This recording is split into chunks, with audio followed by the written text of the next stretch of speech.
Welcome to Royal Daily Report, your trusted source for royal news and stories. I'm your host, and today we bring you a breaking story that has sent shockwaves through the royal world.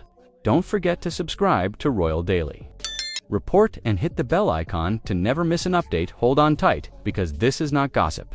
This is not whispers from the tabloids. This is Buckingham Palace itself. The very heart of the monarchy, breaking its silence after years of looking the other way. For so long, people wondered about Meghan and Harry's children, Archie and Lilibet. Were they really royal heirs? Why did the palace stay quiet? Why did the children never appear in the same way William and Kate's children did? Rumors spread everywhere.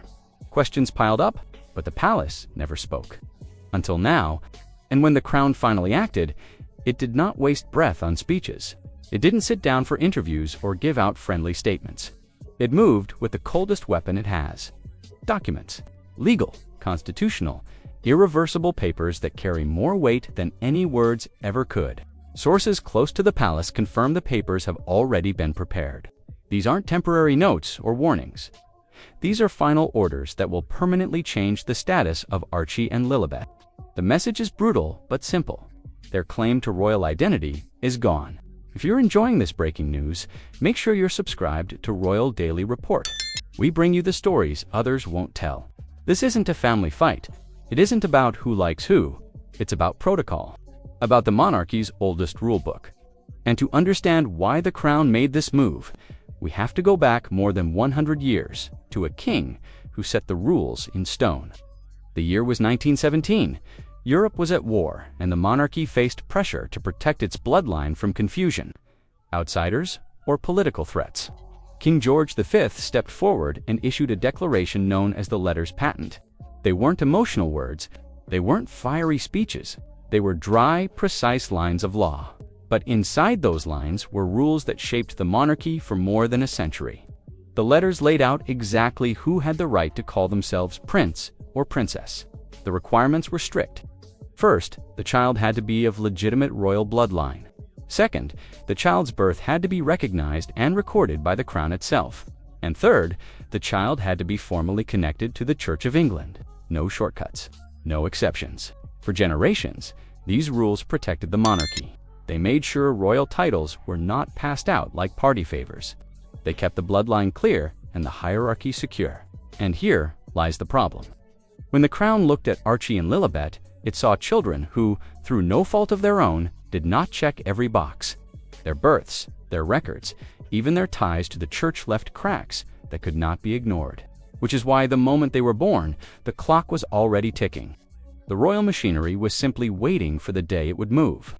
Stay with Royal Daily Report as we uncover more shocking details. They say every secret eventually finds its way to the surface, no matter how high the walls or how powerful the name behind it. And now those walls around Meghan Markle are shaking. According to sources close to the situation, the woman who once carried Meghan and Prince Harry's youngest child, the woman who was never supposed to be heard or even seen, is finally speaking. And what she's saying has left Meghan in full panic. Because if her claims are true, then one of the biggest questions hanging over the Sussex story might finally have an answer. And it's not the one Meghan wants. The surrogate allegedly says Prince Harry might not be the father of Lilibet Diana. Behind the headlines and polished interviews, something darker seems to be unraveling. A web of secret documents, hidden payments, and a truth the royal family quietly suspected for years. And now, as whispers turn into statements, Meghan's greatest fear isn't exposure. It's that this time, the story won't be hers to control. According to sources, what broke the silence wasn't guilt. It was unpaid money. The surrogate allegedly never received her final payment. The amount was hidden through what insiders describe as creative accounting, possibly disguised as donations or business expenses under a California foundation.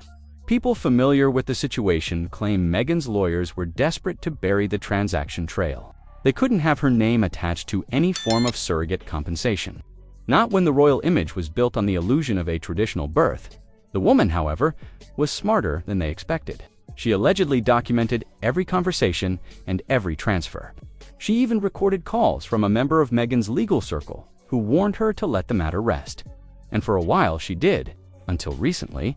Those close to her now say she's preparing to go public, not for fame, but for justice. She doesn't want to be famous. She just wants what she was promised. And she's not alone. Other quiet sources around Meghan's former business dealings have started noticing the same pattern: sudden disappearances, incomplete payments, and strict non-disclosure threats. If these claims are true, it means Meghan didn't just control the story. She controlled the people inside it. Don't go anywhere. Royal Daily Report has more exclusive details coming up. Now, here's where the story gets really interesting. Remember in Harry's memoir, Spare, Harry claimed Meghan had 2 epidurals at the hospital. He also claimed Meghan gave birth, recovered, and was home at Frogmore Cottage within 2 hours. But the drive from Portland Hospital to Frogmore alone takes roughly an hour, sometimes more.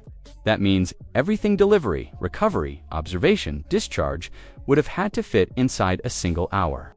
Add 2 epidurals into that window, and the story collapses completely. Because every woman who's ever received one knows you can't walk, let alone leave, immediately after. You wait for the anesthesia to wear off, your vitals to stabilize, and your blood pressure to return to normal. And that's just under ideal conditions. If, as sources claim, Meghan was experiencing high blood pressure or early signs of preeclampsia, she wouldn't have been discharged at all. It's the kind of timeline that belongs in a fairy tale, not a hospital logbook. And yet, it's the version the world was told. Sealed, signed, and delivered with royal polish. Some say that's when the narrative stopped being about medicine and started being about management. This is Royal Daily Report, bringing you the truth the mainstream media won't show you. Every medical record points to one fact: Meghan's pregnancy was geriatric. The clinical term for expectant mothers over 35. That's not an insult. It's a risk classification. It demands tighter monitoring, fewer variables, and full-time medical supervision during labor. So when Harry described birthing balls, candles, and a wellness retreat setup, doctors everywhere blinked in disbelief. That's not how high-risk births are handled. According to the Hospital Insider, Portland doesn't host spa births for mothers, flagged as the setup Harry described: warm lights, water tub. Birthing ball would never have been approved for someone under close obstetric monitoring. It's not carelessness, it's protocol. And then came the mention of preeclampsia, one of the most dangerous complications a mother can face. For anyone who's lived through it, the treatment is grueling. Magnesium sulfate, blood pressure control, and around-the-clock monitoring, not scented candles. So if Meghan truly suffered from that condition, as has been suggested, her reported 2-hour turnaround from delivery to discharge isn't just improbable. It's medically impossible. Keep watching Royal Daily Report for the full story. For years, Meghan and Harry had built their image as the royal rebels. They gave interviews, signed deals, told their story to the world. Every scandal, every documentary seemed to feed that identity. But here's the truth. You can only be a rebel if the crown still claims you. The monarchy understood this. That's why it never shouted across the Atlantic. Never answered every media storm with words. Instead, it stayed quiet, patient, watching. And when the time was right, it acted surgically, stripping titles, removing succession rights, cutting the final cord. And so Archie and Lilibet are not rebels. They are not even royal exiles. They are simply outsiders. Children who will grow up in California, remembered as Harry and Meghan's, but absent from official royal history. That silence, the lack of their names in the records, will echo louder than any interview or Netflix special ever could. If you want to stay informed, subscribe to Royal Daily Report now. And so we reach the finale. Years of whispers, speculation, documentaries, and interviews all met with royal silence.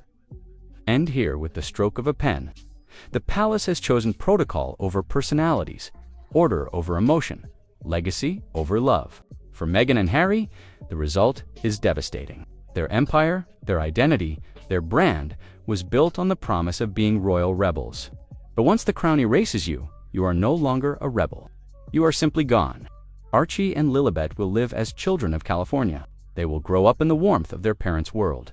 But official royal history, the records that outlast generations, will not record them as heirs.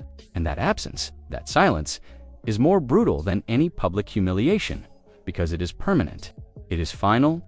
This is not just about 2 children losing their titles. This is about the monarchy sending a message louder than any speech. The crown does not bend to personalities, no matter how famous, no matter how loud.